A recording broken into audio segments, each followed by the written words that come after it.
이스라엘에는 민족을 택하셔서 그들로 하여금 제사장 나라로 삼으셨습니다. 제사장 나라가 되게 하셨다는 말은 다른 모든 민족들로 하여금 하나님을 섬기는 나라와 민족은 이러한 것이다. 바로 이러한 복을 받게 된다는 것을 보여주십니다. 즉 모든 민족들이 하나님을 알게 되도록 하나님을 통해 복이 흘러가게 하겠다. 하나님의 통치를 받는 공동체는 다른 민족들과 구별된 공동체임을 드러내십니다. 그리고 열방에 하나님의 복을 흘려보내는 통로로 셈을 받았다 하는 게 바로 제사장 나라로 삼으셨다는 의미입니다. 그런데 여러분도 아시다시피 한 나라가 온전히 기능하기 위해서는 세 가지 요소가 필요합니다. 그것은 첫 번째로는 국민, 둘째로 주권, 셋째로 영토입니다. 그런데 창세기에서 신명기까지 모세 오경이라 불리는 이 창세기 신명기까지 다루고 있는 내용은 이 중에서 국민과 주권 이 두 가지에 대한 내용만을 중점적으로 다루고 있는데요. 그것은 하나님께서 이스라엘 민족을 자기 백성, 언약 백성으로 삼으셨다는 것과 그리고 그들에게 주권으로서 율법을 주시는 내용을 위주로 다루고 있습니다. 그리고 나라의 마지막 세 번째 요소인 영토, 땅을 정복하는 부분은 드디어 여호수아에 와서 그 내용을 다루게 됩니다. 즉 하나님께서 약속하신 가나안 땅 정복의 역사는 여호수아의 핵심 흐름으로 이어지고 이는 모세 오경의 결론으로 나타나게 됩니다. 그렇게 모세의 오경의 끝이라고 할 수 있는 신명기 마지막 장에서는 위대한 하나님의 종 모세의 죽음으로 끝을 맞이하는데요. 모세는 출애굽이라는 막중한 임무를 완수했지만 백성을 가나안 땅으로 들이는 일까지는 허락되지 않았습니다. 이제 이스라엘의 새로운 역사를 써 내려가기 위해서는 새로운 인물이 필요했는데 그 사람으로 지목된 자가 바로 여호수아입니다. 하나님께서는 지금 여호수아라는 새 인물을 통해서 가나안 땅을 정복하는 임무를 맡기기를 원하셨습니다. 이런 맥락 가운데서 여호수아 1장 1절은 이렇게 시작합니다. 우리 함께 본문 1절 말씀 읽겠습니다. 여호와의 종 모세가 죽은 후에 여호와께서 모세의 수종자 눈의 아들 여호수아에게 말씀하여 이르시되. 여호와의 종 모세가 죽은 후에라는 말씀으로 새로운 시대의 시작을 알립니다. 그런데 여러분 혹시 이런 생각을 해보셨는지 모르겠지만 왜 하필이면 여호수아를 택하셨을까요? 갈렙도 있고 다른 장로들이나 각 지파의 수많은 지도자들이 있는데 왜 하필 여호수아냐는 겁니다. 그런데 그 힌트가 바로 본문 1절에 나와 있습니다. 바로 여호와의 종 모세의 수종자 여호수아. 여기서 모세는 누구라고 말하고 있냐면 여호와의 종 모세라고 말하고 있습니다. 모세는 여호와의 종으로서 하나님께서 원하시는 일들을 하는 역할이 바로 모세의 역할이었습니다. 그런데 그런 여호와의 종 모세, 그 모세의 수종자가 바로 여호수아였습니다. 여호수아를 모세의 수종자라고 말합니다. 여기서 수종자라는 말은 종 또는 보좌관을 뜻하는데요. 여호수아는 모세의 옆에서 모세가 하나님의 종으로서 행하는 그 모든 일, 즉 홍해를 가르고 반석에서 물을 내고 또 백성의 원망 속에서도 하나님께 울부짖는 그 모든 순간을 여호수아가 함께 했습니다. 여호수아는 모세의 인품이나 능력 때문에 그를 따른 것이 아닙니다. 모세가 하나님의 종이었기 때문에 하나님의 사역을 이루고 하나님의 뜻을 이루기 위해서 모세를 항상 따랐습니다. 모세는 하나님의 종이었기에 모세가 하는 모든 일이 곧 하나님의 일이었습니다. 그 가정에서 하나님이 모세에게 주신 비전과 사명, 이스라엘 향한 책임과 헌신의 모습을 그런 모습 등을 여호수아가 고스란히 보고 배우게 됩니다. 어떻게 보면 바로 모세의 영성이 여호수아에게 그대로 전수되었다고도 볼 수 있습니다. 결국 여호수아가 모세를 이어 이스라엘 지도자로 쓰임받을 수 있는 비결은 하나님의 종 모세의 사역을 가장 가까이서 그것도 아주 성실히 섬긴 것에 있었습니다. 모세가 죽은 후에 하나님께서는 여호수아를 새로운 지도자로 세우시고 이제 그에게 이런 사명을 주십니다. 본문 2절 말씀 함께 읽겠습니다. 내 종 모세가 죽었으니 이제 너는 이 모든 백성과 더불어 일어나 이 요단을 건너 내가 그들 곧 이스라엘 자손에게 주는 그 땅으로 가라. 아멘. 아마 여호수아는 하나님이 주신 이 사명이 막중한 책임감으로 느껴졌을 겁니다. 모세가 못한 그 일을 내가 과연 할 수 있을까 하는 부담감도 있었을 것이고요. 위대한 하나님의 종이라 불리는 모세도 강야 생활 동안 백성들이 끊임없이 모세를 원망하고 불평하고 따르질 않았는데 과연 내가 이 일을 한다고 했을 때 백성들이 나를 잘 따라줄까 하는 그런 걱정되는 마음도 있었을 것입니다. 그러나 주님은 여호수아에게 말씀하십니다. 내가 그들에게 주는 그 땅으로 가라. 하나님께서 여호수아에게 이런 마음을, 여호수아가 가지고 있는 이런 마음을 절대 모르시지 않았습니다. 그런데도 하나님은 내가 너에게 주는 땅이니 너희는 그 땅으로 들어가라 말씀하십니다. 왜 이렇게 말씀하시느냐? 하나님의 일을 이루시는 주도권은 바로 하나님께 달려있기 때문입니다. 하나님의 일은 사람이 아니라 하나님께서 이끌어 가시고 하나님께서 이루어 가십니다. 모세가 위대한 일을 이룰 때에도 모세 개인의 힘으로 이룬 것이 아니었습니다. 그것도 하나님께서 하나님의 일을 감당하실 수 있도록 능력을 주셨기 때문에 감당할 수가 있었던 것입니다.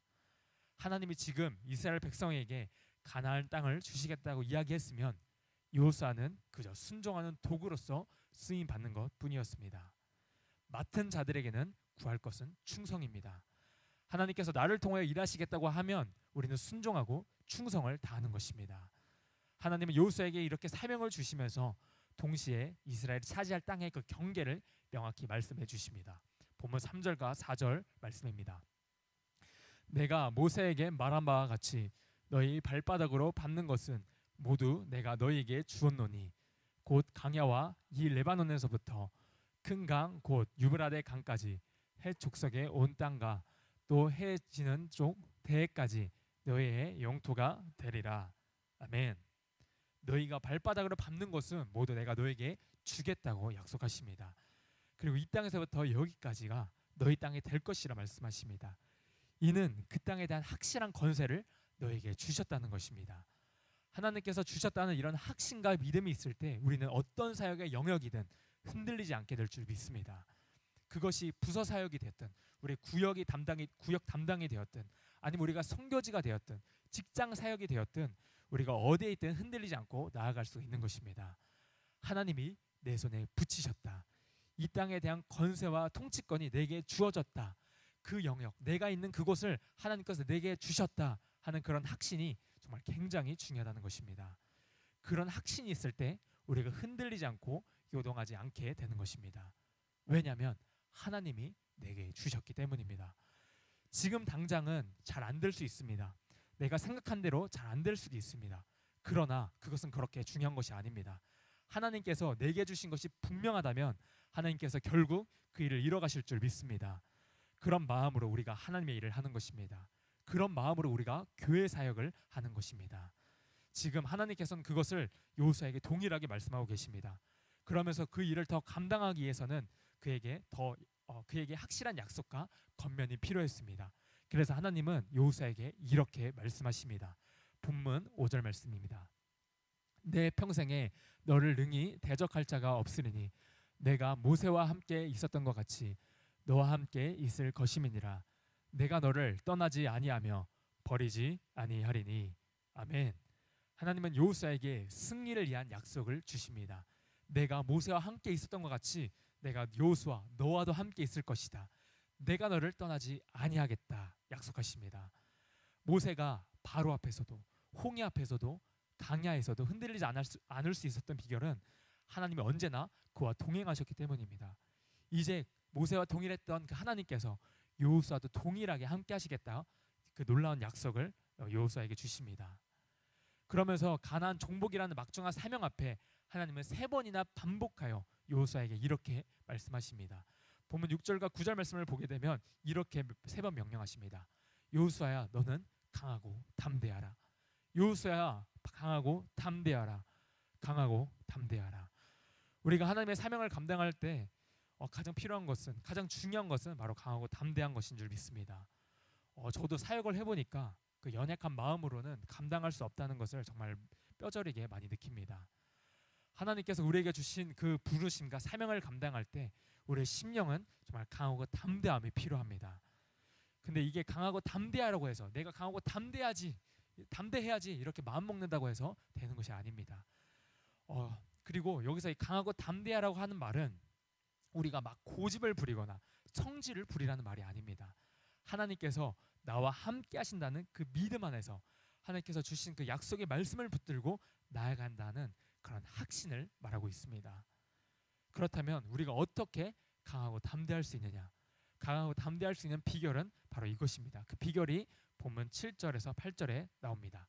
우리 함께 읽겠습니다. 오직 강하고 극히 담대하여 나의 종 모세가 내게 명령한 그 율법을 다 지켜 행하고 우러나 좌로나 치우치지 말라. 그리하면 어디로 가든지 형통하리니 이 율법책을 내 입에서 떠나지 말게 하며 주야로 그것을 묵상하여 그 안에 기록된 대로 다 지켜 행하라. 그리하면 내 길이 평탄하게 될 것이며 내가 형통하리라. 아멘. 강하고 담대할 수 있는 비결은 바로 이 율법책을 내 입에서 떠나지 않게 하는 것입니다. 그리고 이 하나님의 말씀을 그대로 지키고 또 붙잡고 살아가는 것입니다. 우러나 좌로나 치우치지 말라 말합니다. 여러분, 치우치지 않으려면 우리가 말씀을 잘 알아야 됩니다. 우리가 말씀을 또 잘 알으려면 우리가 그 말씀을 깊게 연구해야 합니다. 하나님이 우리에게 주신 말씀이 순간순간 우리의 삶에 어떻게 적용해야 되는지를 우리가 계속해서 묵상하고 연구해야 되는 것입니다. 하나님의 말씀이 우리의 입에서 떠나지 않고 또 주야로 묵상을 하라 말씀하십니다. 이 묵상하라는 말은 정확히 말하면 대세김질하는 것을 말합니다. 성경을 정확히 이 성경을 묵상한다는 뜻이 무엇이냐? 바로 소리를 내어 읊조리며 말씀을 읽는 것입니다. 그리고 그 말씀으로 삶을 살아가는 것을 의미합니다. 그리고 그것을 아는 것에서 멈추지 않고 행동으로 옮기는 것입니다. 하나님은 오늘 여호수아에게 너가 힘을 키우거나 너가 능력을 키우거나 군사력을 키우라고 말씀하지 않으십니다. 너는 오로지 하나님의 말씀을 붙잡고 그 기준대로 살아가는 것이 바로 승리의 공식이라 말씀하십니다. 우리가 앞으로 여호수아를 보게 될 것인데 이 여호수아의 역사는 이 말씀을 준수하느냐 준수하지 않느냐, 이 모든 말씀을 지키느냐 지키지 않느냐에 따라 모든 전쟁의 승패가 갈리는 것을 반복해서 보여줍니다. 사랑하는 성도 여러분, 여호수아에게 말씀하셨던 이 원칙은 오늘날 우리에게도 동일하게 적용됩니다. 하나님께서 우리에게 주신 가정의 영역, 직장의 영역, 선교의 영역, 또 우리가 사역하는 교회 영역에서든 그것에서 하나님의 나라를 확장하고 형통하며 승리할 수 있는 비결은 단 하나입니다. 그것은 바로 하나님의 율법의 말씀, 우리에게 주신 그 말씀을 붙잡고 우리 삶의 기준으로 삼아 지켜 행하는 것입니다. 우러나 좌로나 치치지 않고 그 주님의 말씀을 우리의 삶의 기준으로 새기고 살아갈 때, 또 그 말씀을 우리가 강하고 담대한 마음으로 지켜 나갈 때 하나님께서 우리의 삶을 평탄케 하시고 또 우리 하는 사역을 형통케 하시는 그 놀라운 역사를 우리가 보게 될 줄 믿습니다. 오늘도 이 생명의 말씀을 붙잡고 승리하시는 저와 여러분들이 되시기를 주님의 이름으로 축복합니다. 아멘. 기도하겠습니다. 하나님 아버지, 우리를 세상 가운데서